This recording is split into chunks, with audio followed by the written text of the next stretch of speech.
Hey, yo.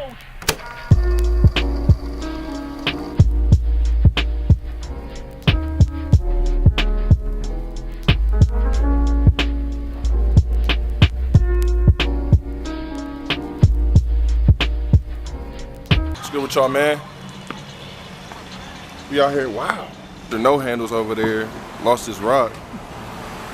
Almost kicked it into the street. We'd have lost a hooper out here in Chile, man. I'm gonna answer some of the questions today that I got on social media or been getting.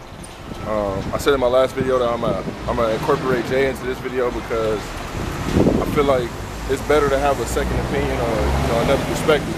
Okay, just hit me then, cuz.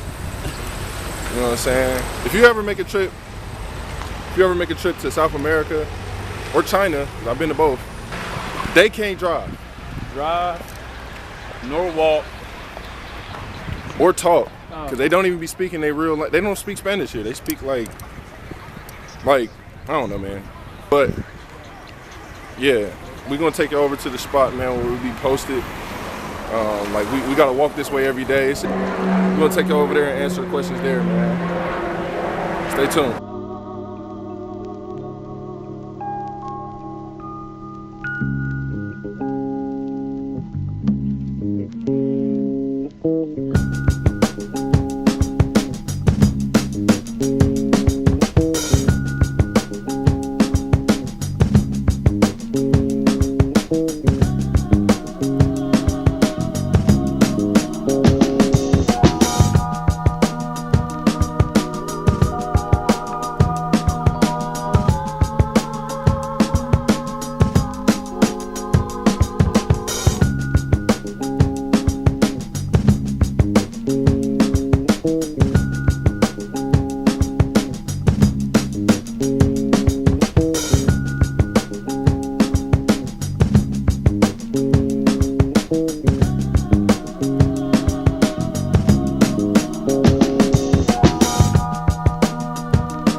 Y'all, we back.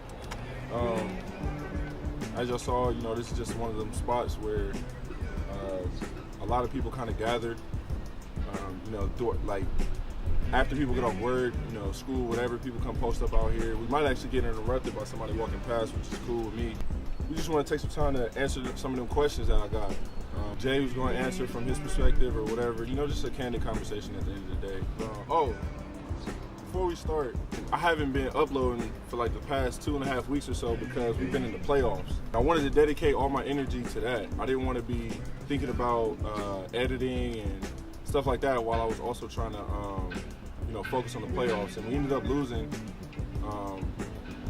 our first series, but just the way the game goes, and I felt like the last few games I did everything I could. So you can't really do much when you put everything out on the line, and the outcome is not what it is. But you always can learn from it, so it's definitely a learning experience for both of us, for sure. And it's definitely one of them situations where you got to focus more because you're playing the same dudes over and over again, and you could potentially, win a championship at the end of the day. That's the goal. But yeah, that's why I've been gone. That's why I haven't really been doing much. I know it's bad when my dad started pressing me. My dad pressed me randomly, like, where you been at on your vlogs and blah, blah. I'm like, man, look, I'm back now. We got another series going on, but it ain't for the championship, so I ain't tripping. Last video, I asked some of y'all to just hit me up, send random questions, whatever you wanted to get answered, and I just pulled some of the best ones, or some of the ones that I felt like I was getting a lot. The number one question: how do I find an agent?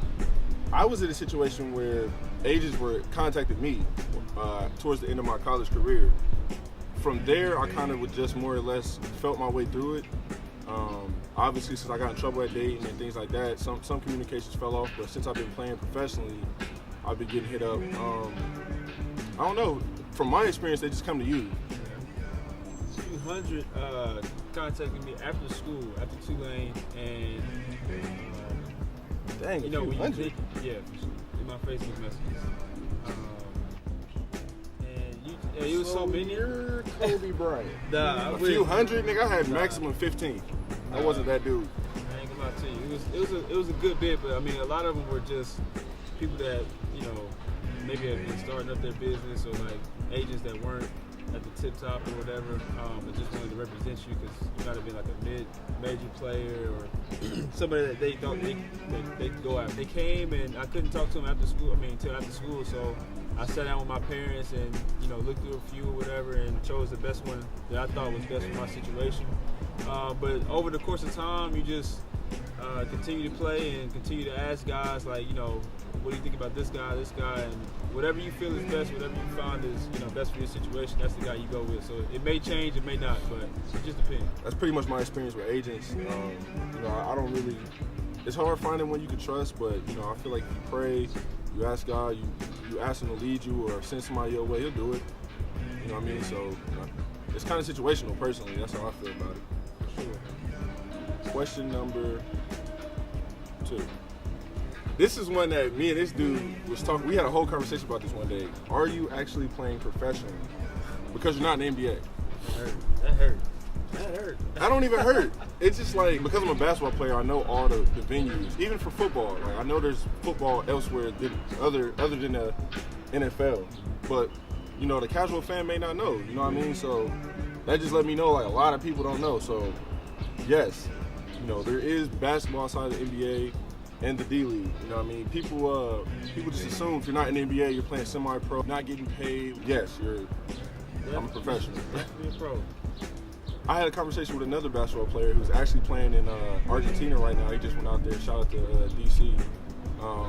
And we had a whole back and forth. Before I even left to come here, I didn't even know I was coming here yet, but we had a whole back and forth about what amount of money makes you a professional. And he made some good points. He said, like, if you can't actually sustain your lifestyle, like, you can't pay your bills, you're really not a professional, which I kind of understand. Or if you can only pay one bill, like if you can pay like $500, $1,000, he feels that you're not a professional. And I kind of understand that point, but I don't know, man. Think about it. Like, my dad used to play semi-pro football. Semi-pro? My dad used to play semi-pro football back in the day. They got paid like $300 after every game. Yeah, that's semi-pro. You know what I mean? But on the basketball side, like, you getting paid like a band. I don't know. Hold on, somebody coming. See.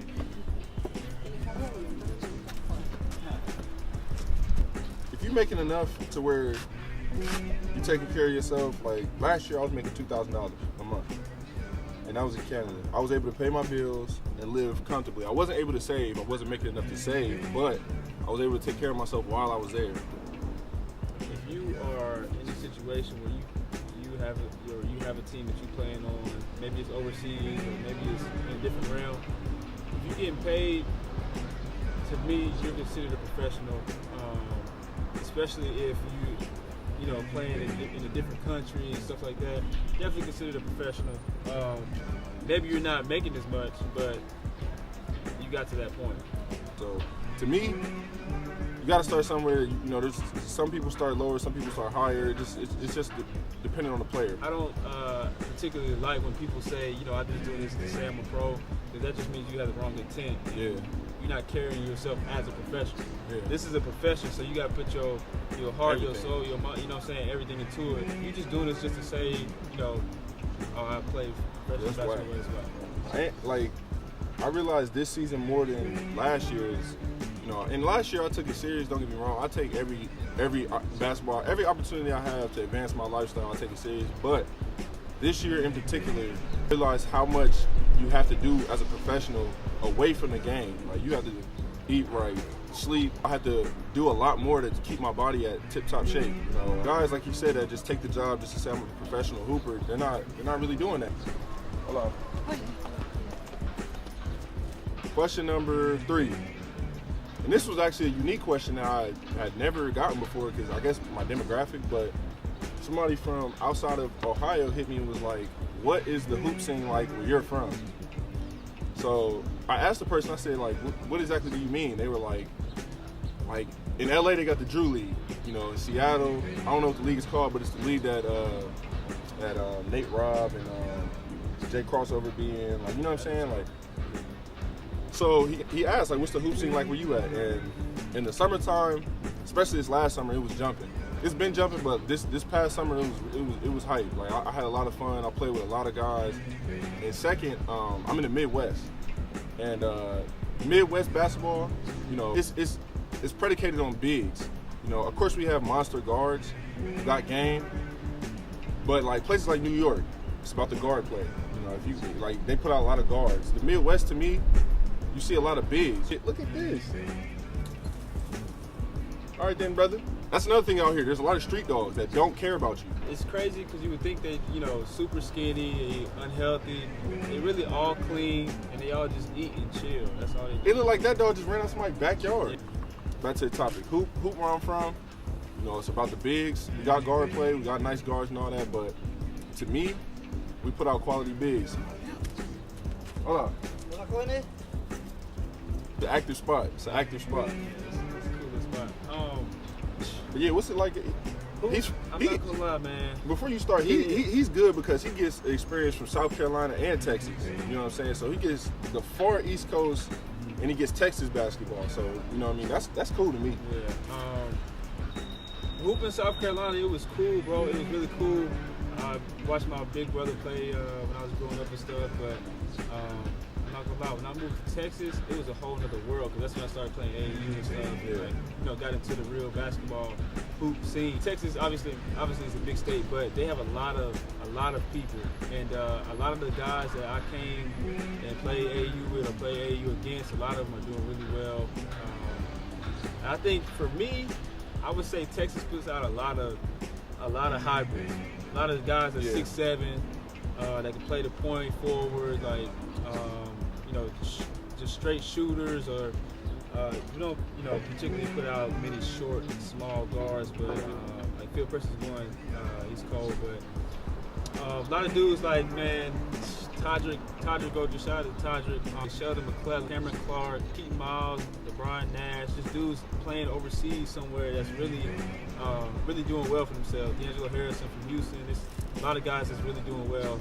Texas does well, but I would like to see like the cities, I guess, hoop a little bit more, kind of like the Drew Leagues and kind of like the, you know, the ones in Ohio and Atlanta. Y'all don't have a summer league? Yeah, we have some in Dallas. Houston's a really nice one. But Texas is so spread out. You know what I'm saying? So yeah, man, Texas is moving up. Texas is definitely a football state still, but they're really excelling in basketball for, you know, future to come. Oh, the fourth question: how's the money in basketball other than the NBA? And to me, this is something that another misconception, bro. People just assume because you don't have that NBA tag, you're not getting no money. And to me, the money I see other people making, boy, it's bread out here, bro. Not complaining at all. You feel me? Like I'm not tripping, bro. There's a lot of money on different continents that, of course, if it was up to me and I had to make a choice, less money and be in the NBA or make more money and be somewhere else, I'm choosing the league. This guy, I'm not gonna put his name out there like that, but he made $200,000 last year, and he got offered like $400,000 in Asia this past year. And I don't know about y'all, but that's amazing money for me, especially when there's no tax. Bro, if I sign somewhere for $200,000, nigga, what? Hold on. Yeah. Teams really look out for experience more so than like Skill set. Yeah, like they would much rather pay this old head that's 30 years old, that's been playing for 8 years. They would much rather pay him $13,000, $14,000 a month versus a young dude, because you need to prove yourself. But right. You know, unless you have that, that resume. Hold on. Bro, be appreciative to what you got, because it's cats out here that have game, that want to hoop, bro, but just don't got the avenue. And like I said, it's a blessing that I'm even still calling myself a basketball player, let alone a professional after everything I put myself through. So I appreciate every opportunity I get, man. For real. You know what I mean? The Bible say blessings are supposed to chase us. We're not supposed to chase those. It's gonna come when it's due time. That's definitely something that I opened my eyes to recently. My coach, Coach White, he was saying that, you know, you deserve a spot in the G League or whatever. You know, don't get down on that stuff. I was getting kind of upset at other guys that were in there that I had maybe played against or something or whatever. or I was envying their, their position. And that doesn't help you at all. It kind of stops your blessings a little bit because you're not focusing on like that. You're not focusing on yourself. You can't worry about someone else's situation like that because they got there. However they got there, they got there. They did. And no matter. Your path might be different. Your path will be different for sure. Everybody's path is different. Pause.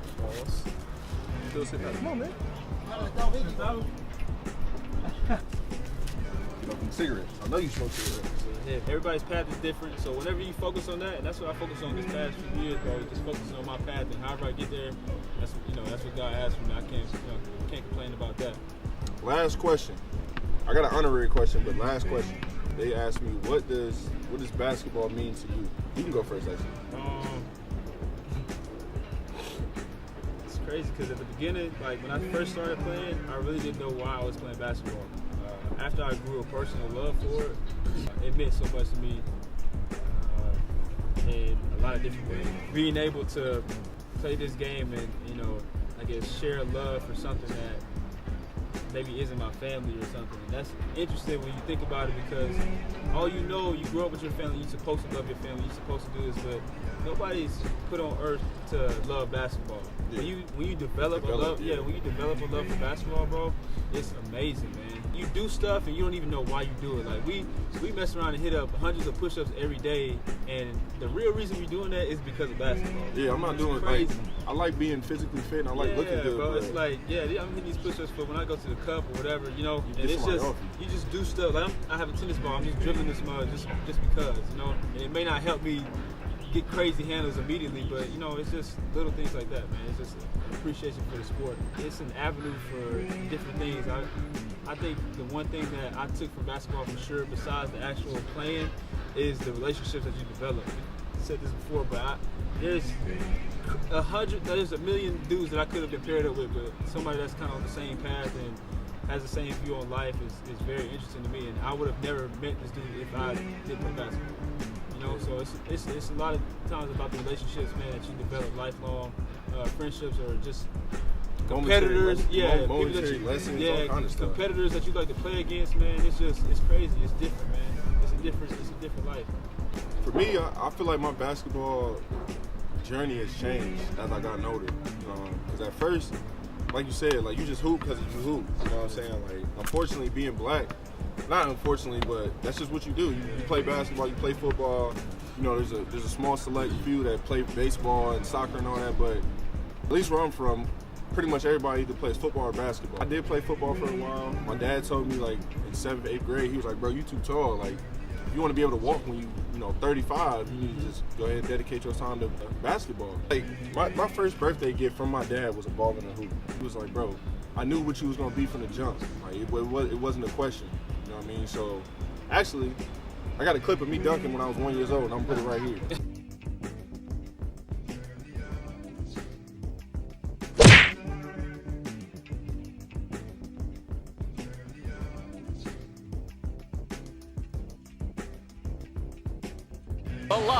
Let's go!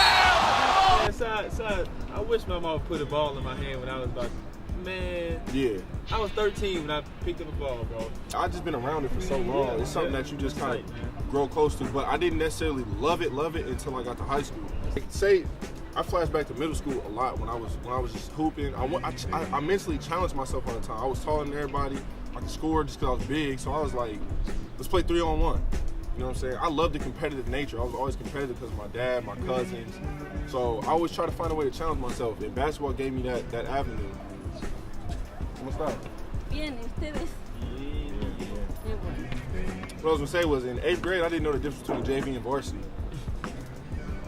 Dead serious though, I did not. When I was in middle school, when you was on the football team, you could wear your football jersey to the high school games and get in for free. You know what I mean? Yeah. So that was cool, but like they'd be like, yeah, the varsity game starts at 8. Okay? Cool. What that mean? Don't mean nothing to me. You know what I'm saying? So when I got to high school, I still kind of had that attitude for a little while, but I had moved with my dad, and he sat me down one day and just flat out told me, like, you say you want to play basketball, so I'm going to help you. I'm going to do everything I can to help you achieve this dream. If you change your dreams, we can focus on that, but right now this is what you say you own, so let's do this. My mom, She had me in the camps back in the day. She used to have me on the teams, taking me to practices and stuff like that. So, you know what I mean? I don't give her enough credit in that respect. You know, shout out to my mom for that. But the love for the game really developed in high school. I realized, like, when I got my first letter, it was from a D3 school. A D3 school called Defiance University. No idea where it's at, but I was like, bro, somebody sent me a letter to say we want you to hoop here. Please come. Bro, it changed everything, bro. And when I got my first actual offer, bro, boy, I was like, bro, now I'm guaranteed to go to college. My parents don't have to pay for college. Like, it changed my outlook on life. So basketball to me at that time, when I started developing a true love and a passion for it and understanding what it could do for me, it seemed like a way into a whole different lifestyle. After I left college, after I became a professional, and I saw what the actual financial side and the business side of basketball was, it became more or less a job. You know, this is my job. I still love it to death. You know what I'm saying? Like, I give 150% every time I do anything related to basketball. But now I look at it like, you know, this is my job. You know, I'm one of them people in the world that can say I wake up every morning, I love going to work. But the love for the game is never going to change. Yeah. Another little side note, like, just how much there is to learn about basketball really intrigues me, because, you know, there's guys that have played basketball their whole lives, the guys that are retired, and they still can learn from basketball. They still learn things from basketball. It's because it's a constantly evolving thing. Exactly, bro. I love it. I love learning. I love, you know, acquiring knowledge. So it's anything that adds to that is, you know, a benefit. It's one of the best art forms in the world, bro. The game is crazy, bro. I love this game, bro. It's something special, bro. Yeah, it's enjoyable.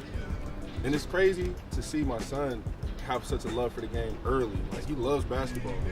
He was kind of born into it, but you can't force nobody to do nothing. You know, I'm not that dad. You're gonna do this because I did it. Like, nah, man. If you want to do, like, he plays baseball, he plays soccer.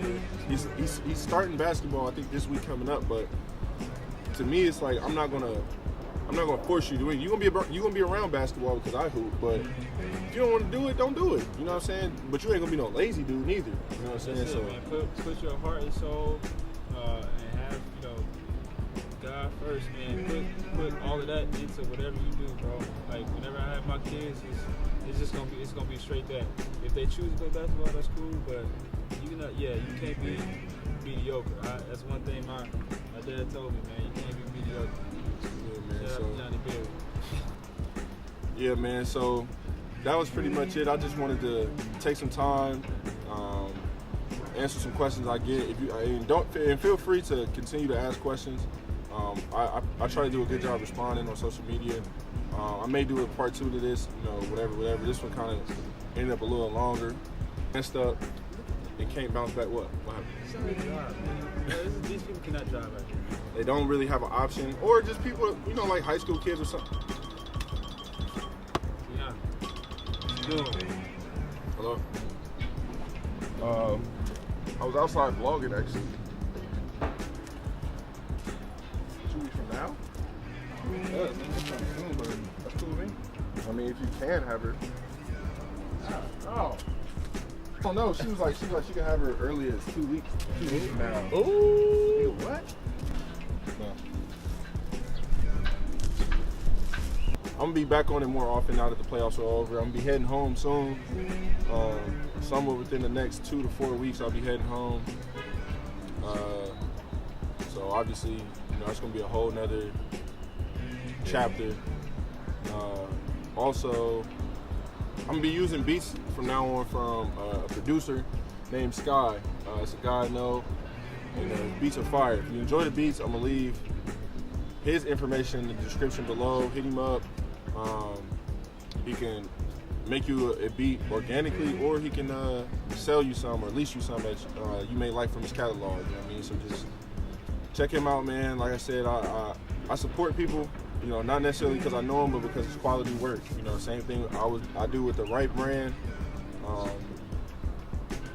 It's the same thing I do with just about anybody else who I feel like has quality products. You know what I mean? Or something I enjoy. Period. So this time I'm gonna actually let him say something. Last video I said, "You got anything else?" And I cut him off because, you know what I'm saying, that's just how I get out.